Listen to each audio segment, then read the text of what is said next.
And it's Friday, guys. Very nice week. Lots of data coming from US have been mentioned during the whole week. Actually, I've mentioned about the US CPI. I've mentioned yesterday as well about the PPI, if I'm not wrong, as well. The retail sales. I've mentioned, all around as well. I forgot to mention on yesterday's video that we did had few data coming from Australia on yesterday morning that was positive for the dollar, for the Australian dollar, because it had more employment, but indeed it was negative on the charts. I don't know why. I have to dive deeper into these data, and then maybe I can come back on Tuesday and tell you guys why it did happen.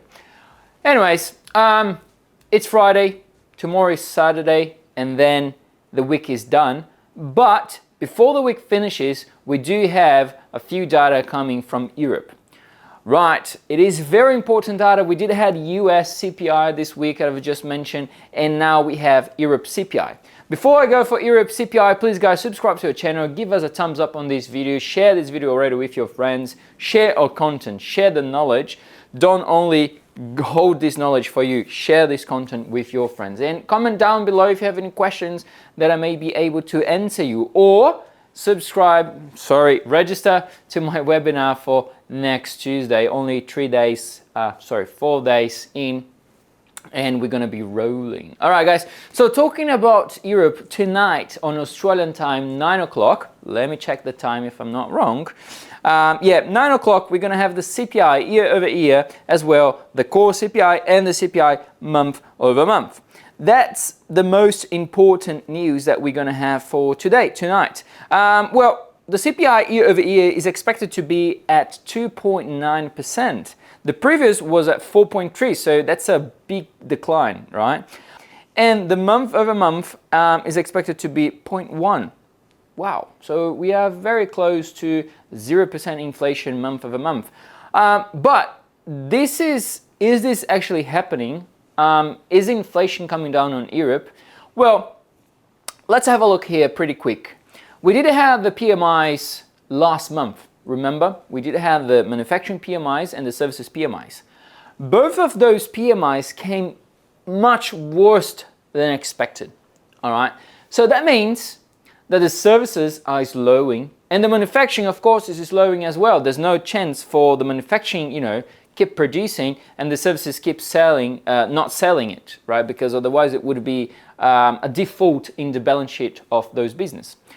If we look into only the PMIs, only the services and manufacturing PMIs, to trying to, forward the analysis for the CPI, it wouldn't be very precise. So I want to leave it in the side right now, the PMIs, and I want to bring attention as well for what Lagarde have said.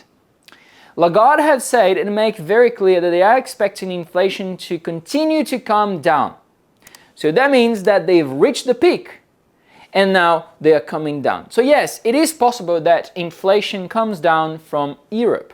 And then now we can back it up, Lagarde's speech, with PMIs. Then we're going to have CPI tonight. Then we're going to have an economy on Europe that is actually cooling off. If we do see all of those 3-4 components that I've just mentioned lining up, then we are good. I'm not saying that, we're going to turn bullish on Europe, but we need to check how as well the development, international development will be. Okay? Because remember, Germany holds most of the Europe. So we need to check the data coming from Germany as well. German, sorry. We need to check the data coming from there as well, because it holds a significantly portion of the Europe. All right, so my take on CPI tonight is that yes, I do think CPI will come as expected or lower levels, because Lagarde have mentioned these as well, the PMIs and all of the analysis I've mentioned. Plus, we did had yesterday we did had a little bit of a decline in euro dollar and pound dollar that, it was kind of expected because it was a very shoot up movement on US CPI, and then we had the core sales and the PPI coming how can I say that? It was a bit up and down. It wasn't, to define it in one way. So a pullback was expected. Now we need to see the CPI, so then we can CPI on Europe, and then we can have a more concluded view on what's going to happen on Europe towards the end of the year. All right, so this is all for me. I wish you all a very nice and very relaxing weekend. I hope it's going to be very hot here in Sydney. And then subscribe to my register to my webinar on next Tuesday, and I see you guys there. So please subscribe to the channel, give us a thumbs up, send this video to your friends, and yeah, chill down because next week we're gonna have much more content for you guys. All right guys, see you in the next video.